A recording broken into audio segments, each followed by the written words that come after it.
येतील बर. आम्ही ग्रामपंचायत मधनं 250 घरकुल मंजूर करून आणून दिली ह्यांना. 250 घरकुल? 250 घरकुल आणून दिली ते. बर. आणि शाळेचा विकास आमची रंगरंगोटी शाळा तुम्ही जाऊन बघा आमची महाविद्यालय झेडपी शाळा चालूच्या काळात आता 5 वर्षात तर ह्या.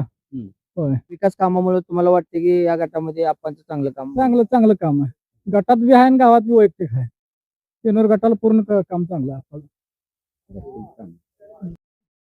पेनूर जिल्हा परिषद इलेक्शन लागलेलं आहे सध्या आणि पेनूर जिल्हा परिषद गटामध्ये काँग्रेसचे राजेशप्पा पवार निवडणूक लढवत आहेत आणि राजेशप्पा पवार हे कामाच्या जोरावर आणि विकासाच्या जोरावर ते कमीत कमी 5,000 मताच्या लीडनं निवडून येतील.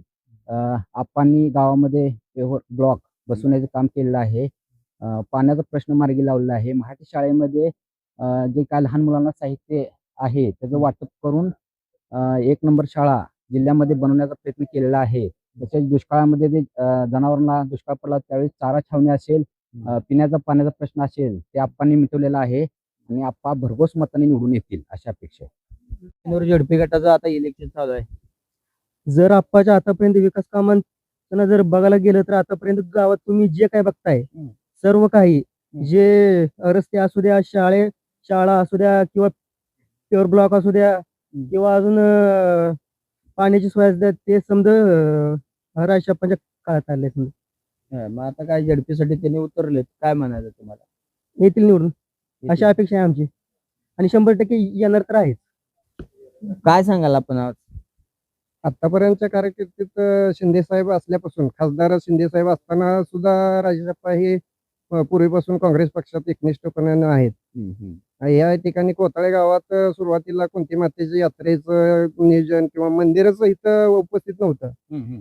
की प्रत्येक सणाला वगैरे नैवेद्य दाखवणं वगैरे त्या ह्याला कुंती मातेच्या मंदिरापर्यंत पोहोचता येत नव्हतं. सुरुवातीपासून त्यांनी जे शिंदे साहेबांकडनं मंदिराची सगळं ही करून मंदिराची स्थापना केली. त्यानंतर यात्रेचं नियोजन केलं. यात्रेच्या नंतर गावातील फेवर ब्लॉक असेल, पाणी पाईपलाईन, पाणी पुरवठा विहीर किंवा अनेक विकासाची सर्व कामं आहेत ती सगळे आप्पाच्या म्हणजे सरपंच कारकिर्दीत झालेली आहेत. पण आता भाजपची एक खूप मोठी लाट आहे आणि आप्पा जे आहेत ते काँग्रेस पक्षातून उभा आहेत. कसा काय मेळ बसवला तुम्हाला? ही काँग्रेस पक्षाचे भाजपची लाट म्हणता येत नाही. कारण सर्वसामान्य जनतेतनं जर विचार केला तर सगळं सर्वसामान्य जनतेतनं जर विचार केला तर अजिबात भाजपला लोकांचा नकार आहे. परंतु काँग्रेस पक्षाचा उमेदवार आहे. पण भाजपवाल्यांचा जे वरच्या लेवलला जे चालते सगळं ते ग्राउंड लेवलला काही इथं चालत नाही. म्हणजे आपल्या गटामध्ये आपणचं खूप मोठं काम असं तुम्हाला म्हणायचं आहे. होय. बरं, काय सांगाल आपण? तर तसं बघायला गेलं तर राजेश पवार हे काँग्रेसचे एकनिष्ठच आहेत पहिल्यापासून. आणि आमच्या गावात जवळजवळ 30 वर्ष झाली ग्रामपंचायत काँग्रेसची. आणि कामं जे आहे ते प्रत्येक काम काही असेल, तळ्याची पाईपलाईन पाणी सोडलं त्यांनी कॅनलचा, नंतर फेवर ब्लॉक असेल किंवा स्मशानभूमीची कामं, मंदिराची, ह्या सर्व कामाला आपण एकनिष्ठ राहून निधी आणलेला आहे. आप्पा काँग्रेसचे एकनिष्ठ आहेत पण गेली अनेक वर्ष झालं बीजेपीची सत्ता आहे. मात्र आप्पा एकीकडे विरोधामध्ये आहेत. त्या मानाने त्यांना निधी तसा मिळाला का गावासाठी? होय, त्यांचं हे ताई असलेल्या शिंदे साहेब असलेल्या त्यांच्यामुळे यांनी चांगलं काम केले ते आणि त्यांनी बी तेवढी प्रतिसाद दिलाय ताईने असतील किंवा शिंदे साहेबांच्या ह्याच्यातनं. त्यांनी भरपूर निधी आणायचं काम केलेलं आहे. होता होईल तेवढं त्यांच्या. मग आता आप्पा झेडपीसाठी एकीकडे एक तगडे उमेदवार पेनोर गटाचे 2 आहेत. त्यांचं पण ते म्हणतात की आम्ही एक बीजेपीचे आहेत आणि एक शिंदे सेना गटाचे आहेत. मग ते दोन्ही सत्तेमध्ये आहेत. काय सांगाल? असं काय नाही, शेवटी मतदाराच्या ह्याच्यावर असते. ते बीजेपी सेना असेल त्यांची जरी असले तरी असं काय नाही. आता आम्ही आप्पासंग फिरलो, आप्पाला बाहेर प्रतिसाद चांगला आहे बाहेर गावांनी सुद्धा. जुनी माणसं जी आहेत ती काँग्रेसला एकनिष्ठ आहेत. माझ्या समोर ते मध्ये झालेलं आहे असं.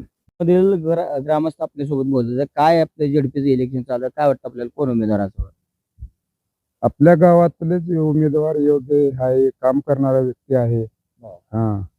काय नाही, एकदम व्यवस्थित आहे. गावचं सोडून बाहेरचा विषय काय घ्यायचा नाही. कोण आहेत आपल्या गावचे उमेदवार कोण? राजेश बाबूराव पवार. का वाटतंय तुम्हाला बाबा त्याने काम करते ते पूर्ण कुठल्याही विकासाच्या कामाच्या बाबतीत प्रत्येक आमच्या गावाचं तर पूर्ण काय असेल ते कोणती मातीच्या मंदिरासमोर उभं राहून सांगतो. काम त्यांनीच सगळे केलेले मार्गी लावले आमच्या गावात देवस्थानचे.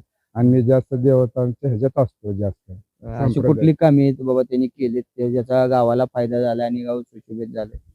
हे देवस्थानचं असो, पुन्हा गावात पूर्ण कुठली ह्याची आपले ह्याची केली ती ग्रामपंचायतची कामं बरीच केली. विहिरीची पाईपलाईन, नळ पाणी पुरवठा सगळे केले व्यवस्थित जास्त जागेला. हा.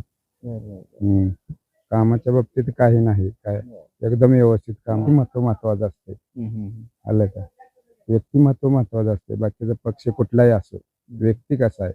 आजकाल हिचा जे करते ते लोक व्यक्ती बघून हे करते राजकारणाच्या ह्याच्यात. आमच्या गावात भरपूर कामं केली आहेत त्यांनी, काय नाही. पण मुळ महत्वाचं हे देवस्थानचं त्यांच्यापासूनच सगळं झालेलं आहे आमच्या गावात. आमच्या गावाला सगळे काय असेल ते कामं देवस्थानचे असो, कुठले काय असेल ते त्यांच्या ह्याच्यातूनच झाली आहे ती. आमच्या असंख्य ग्राहकांना खुश खबर, खुश खबर, खुश खबर. मोहोळ शहरामध्ये नव्याने सुरू झालेल्या माय मोबाईल मल्टी ब्रँड शोरूम मध्ये आजच मोबाईल खरेदी करा. आमच्याकडे Samsung, Oppo, one plus, iPhone, Realme, Vivo, Motorola इत्यादी मल्टी ब्रँड मोबाईल उपलब्ध. त्याचबरोबर मोबाईल ॲक्सेसरीज, चार्जर, साऊंड बार, पॉवर बँक, कार चार्जर उपलब्ध आहे. माय मोबाईल मल्टी ब्रँड शोरूम मध्येच खरेदी करा आणि आपला आनंद द्विगुणित करा. आमचा पत्ता my mobile multi brand showroom, proprietor Shri Nandkumar Gawali, Kurul road, MSCB समोर, मोहोळ. संपर्कासाठी मोबाईल नंबर 9921 58 77 99. त्याचबरोबर 97 30 79 23 84.